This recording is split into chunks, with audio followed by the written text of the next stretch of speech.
Hey guys, welcome back. I've been checking out Madgicx for a while now, and here's what I think. Madgicx is an ad management platform built mainly for Facebook and Instagram ads. It is designed to help you create, manage, test, and scale your ad campaigns in one place. If you run e-commerce ads or manage ads for clients, this tool is made for that. The main feature of Madgicx is automation. It uses data from your ad account to suggest audiences, creatives, and budgets. You can set up automated rules that turn ads on or off based on performance. For example, if an ad is losing money, it can pause it automatically. If an ad is performing well, it can increase the budget for you. There is also a creative analysis feature.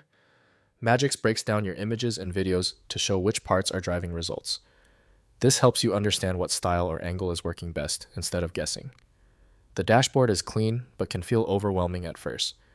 There are many tabs and options. If you are new to running ads, it may take time to understand everything. But once you learn it, it becomes powerful. Pricing is not cheap. Madgicx is more suited for businesses already spending money on ads.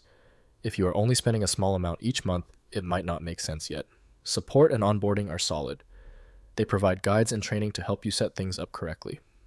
Overall, Madgicx is a strong tool for serious advertisers who want more control and automation in their Facebook and Instagram campaigns. It is not magic, but it can save time and improve decisions if you are already running ads consistently.